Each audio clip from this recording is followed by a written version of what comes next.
Good morning, শুভ সকাল আমার সকল বন্ধুদের। আশা করছি যে যেখান থেকে আমার ভিডিওটা দেখছো তোমরা সবাই খুব ভালো আছো। আমি আজ 4 দিন থেকেই তোমাদেরকে বলছি আমি খুব একটা ভালো নেই, কিন্তু তোমাদের ভালোবাসা ও আশীর্বাদ আমার ওপর সবসময় আছে, এটা আমি জানি।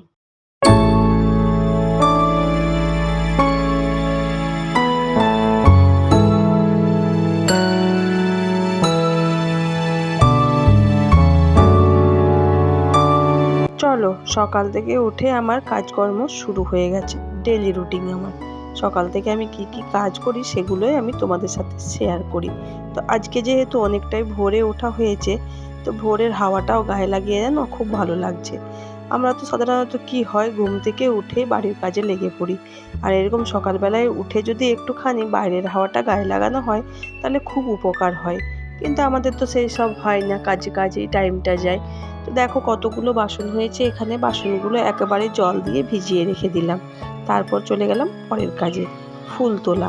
আর এখন কয়েকদিন জানো গাছে বেশ ভালোই পরিমাণে ফুল ফুটছে, তো ফুলগুলো তুলে একটু ঠাকুরের পায়ে দেব। আর প্রতিদিন এরকম আমার টাইম হয়ে ওঠে না, আর যেহেতু অনেকটাই ভোরে উঠেছি সেই জন্য ফুলগুলো একেবারে তুলে নিচ্ছি। আর সকালবেলায় পাখির ডাক, চারিদিকটি নিস্তব্ধ, এত ভালো লাগে যে কি বলবো।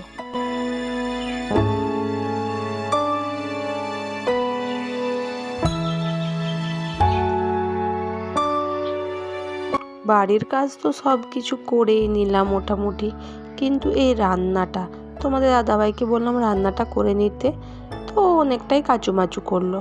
আমারও ইচ্ছে হলো না আর ওকে রান্নাটা করতে দেওয়ার। সেজন্য কালকে রাতে আমি সবজিগুলো কেটে রেখেছিলাম, এগুলো তো জল দিইনি, জল দিলেই নষ্ট হয়ে যাবে। সেজন্য এখন জল দিয়ে একটুখানি ভিজিয়ে রাখলাম। জল দিয়ে ভিজিয়ে রাখলে জিনিসটা সতেজ থাকে, তো সেজন্য জল দিয়ে ভিজিয়ে তারপরে আমি দেখো এখানে রান্নাটা বসিয়ে দিয়েছি। তোমাদের দাদাভাই কিন্তু এখনও ঘুমোচ্ছে। তোমাদের দাদাভাই কি বাড়ির সবাই ঘুমোচ্ছে, এখানে আমার গোপুসোনাও ঘুমোচ্ছে। গোপুসোনাকে এবার কিন্তু আমি ঘুম থেকে তুলবো। সেজন্য মোটামুটি গোপুসোনা আমার উপর একটু খুব রেগেই গেল, কারণ গোপুসোনা আমাকে বলছে, মামনি বাড়ির সবাই তো এখন ঘুমোচ্ছে, বলো আমাকে কেন জোর করে তুমি তুলে দিচ্ছ। আসলে কি বলো তো, আমি কোনো কাজই কারোর উপর ভরসা করে রেখে যেতে চাই না। আমার মনে হয় যে আমি প্রত্যেকটা কাজই নিজে হাতে করে থাকি। এই দেখো আমার গোপুসোনা কেমন মুখ ফুলিয়ে রেখেছে, দেখো রেগেই আছে। কিন্তু গোপুসোনা আমার উপর রাগ করলে চলবে বলো? আমি তো খুব তোমার ভালোর জন্যই করছি। যাই হোক, বাড়ির সমস্ত কাজকর্ম সেরে চলে এসেছি আমি অনেকক্ষণ আগে, প্রায় 8টা 10-15 এরকম টাইমে চলে এসেছি। আসতে আজকে খুবই কষ্ট হলো, বাসের যোগাযোগ একদম নেই। চলে তো এসেছি কোনো রকমে, কিন্তু বাড়ি ফিরে যাব কি করে সেটাই চিন্তা করছি। রাস্তাটা তো দেখালাম তোমাদেরকে, এত পরিমাণে ফাঁকা, শুধু 2-1টা পিকআপ ভ্যান ছাড়া আর কিচ্ছু চলছে না। তো বিকেলের দিকে জানি না বাস খোলা থাকবে কিনা, কী করে বাড়ি ফিরবো, তো অসুবিধা হবে অনেকটাই। দেখি কী করে বাড়ি যাই। তো এখনও রানিগঞ্জে র্যালি শুরু হয়নি, এবার হবে। তো এবার থেকে বাসগুলো বা ভ্যানগুলো যেগুলো চলছে সেগুলো মানে টোটাল বন্ধ থাকবে। তো আমি কি করে বাড়ি যাবো সেই চিন্তাই করছি। চলে তো এসেছি কোনো রকমে। এত পরিমাণে শরীরটা খারাপ, জ্বর এসেছে এত পরিমাণে যে কী বলবো, আওয়াজ শুনেই বুঝতে পারছো। একটুখানি আজকে বসে শুয়েই থাকি। তো সারাদিন আমি কী করছি, কী করে বাড়ি ফিরছি, সবই তোমাদের সাথে শেয়ার করবো। দেখতে থাকো আমার সাথে আমার ব্লগ।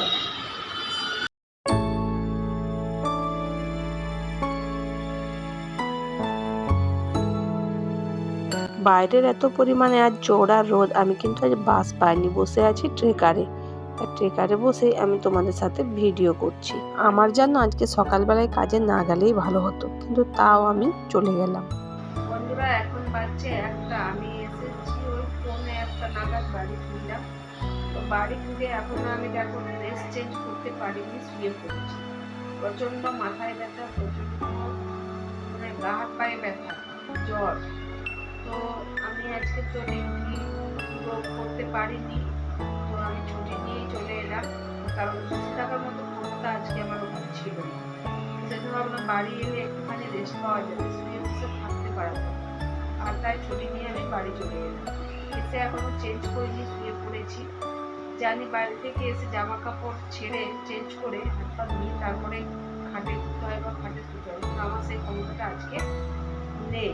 সেই জন্যই আমি শুয়ে পড়েছি। তবে এবার উঠবো, খেতে হবে, ওষুধ খাবো। চলো কি ওষুধ খাই আর কি খাবার খাই কি আছে। তো আবার দেখা হচ্ছে তোমাদের সাথে একটু পরে। খাচ্ছি না খাচ্ছি সবই শেয়ার করবো তোমাদের সাথে, দেখতে থাকো আমার সাথে। আমাদের মেয়েদের রেস্ট বলতে কিছুই নেই। বাড়িতে কাজ, বাড়ির বাইরে কাজ, সব জায়গায় কাজ সেরে যখন বাড়ি এলাম তখন নিজেকে দেওয়ার মতো টাইম আমার কাছে অফুরন্ত আছে। কিন্তু সব দিন তো সবার ভালো লাগে না। শরীর খারাপের সময় যদি একটু মনে হয় হাতের কাছে কিছু পাওয়া যায়, কিন্তু তারও উপায় নেই। বাড়িতে তো লোকজন কেউ নেই। বাড়িতে লোকজন বলতে তোমাদের দাদাভাই আর আমার ছেলে আছে, তাদের ভরসায় তো আর কিছু করা হয় না বলো। কিন্তু আর একটা কথাও ঠিক, আমরা যে কাজগুলো করি আমরা কিন্তু বাধ্যতামূলক কাজ করি না, আমরা ভালোবেসে কাজ করি। সেজন্য আমাদের যদি কেউ ভাবে যে না আমরা মেয়েরা নিরুপায়, সেটা কিন্তু একবারে ভুল কথা। বন্ধুরা ফ্রেশ হয়ে নিয়েছি, এবার আমি খেতে বসে পড়লাম। আর খাবারটা আমি তো নিয়েই গিয়েছিলাম টিফিনটা, সেই টিফিনটাতেই খাবারটা আছে, তো ভাবলাম যে ওই টিফিনটাতেই খেয়ে নিই খাবারটা। তো সেজন্য দেখো আমি খাবারটা নিয়ে বসে গেছি। জানি না খাবারটা খারাপ হয়ে গেছে কি না, কারণ কোন সকালে মানে রান্নাটা হয়েছে 5টার সময়। দেখো দেখাচ্ছি খাবারটা। যে এইটাতেই আমি প্রতিদিন নিয়ে যাই খাবার, আর এটাতে নিয়ে গিয়েছিলাম কিন্তু থাকতে পারলাম না।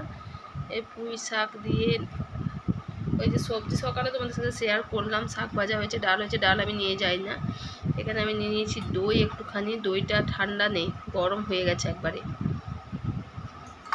দইটা গরম হয়ে গেছে ওই জন্যই খাচ্ছি, ঠান্ডা হলে একদম খেতাম না। আর এখানে নিয়ে নিয়েছি গরম গরম বিরির ডালের বড়া, এটা খুব ভালো লাগে গরম গরম। তো আমি আমারটা বানিয়ে নিলাম আর ওদেরটা রাখা রইলো। ওরা গেল এইমাত্র বাজার থেকে আসবে, তারপরে ওদেরটা বানিয়ে দেবো। আর কি নরম হয়েছে দেখো এই যে। আর ওদের খাবারগুলো রাখা আছে ওখানে। তো চলো আমি আমার খাবারটা নিয়ে খেয়ে নিই, তারপরে কথা বলছি। এখন বাজছে বিকেল 6টা, আর এইমাত্র আমি ঘুম থেকে উঠলাম। ঘুম থেকে মানে শুয়েই ছিলাম, ঘুম ঠিক হচ্ছিল না, কেটে কেটে যাচ্ছিল ঘুমটা। তো আর গরম প্রচণ্ড। তো এইমাত্র উঠলাম, আর উঠে তোমাদের দাদাভাইকে চা দিলাম, আর আমিও নিয়ে নিয়েছি চা। চাটা খাই একটুখানি, আর খেতে কিচ্ছুই ভালো লাগছে না। তখন তো ভাতগুলো খেলাম দেখলে তোমরা, আর এই চাটা নিয়ে বসেছি এখন। তো চলো, চোখ মুখগুলো কিন্তু এখনো আমার পরিষ্কার হয়নি, এসে ওষুধ খেয়েছি খাবার খেয়ে। আর গরম প্রচণ্ড। ঠিক আছে, আবার পরে দেখা হচ্ছে তোমাদের সাথে। রাতের খাবারের দিকে চলে এসেছি। রাতের মেনু হচ্ছে এখানে রুটি, আর হবে দেখি আলুর দম করবো, সেজন্য কুকারে দিয়ে দিচ্ছি সিটি। তো চলো বন্ধুরা, আজকের ভিডিওটা আমি এইখানেই শেষ করছি। দেখা হচ্ছে তোমাদের সাথে নেক্সট ভিডিওতে। ততক্ষণের জন্য তোমরা সবাই ভালো থেকো।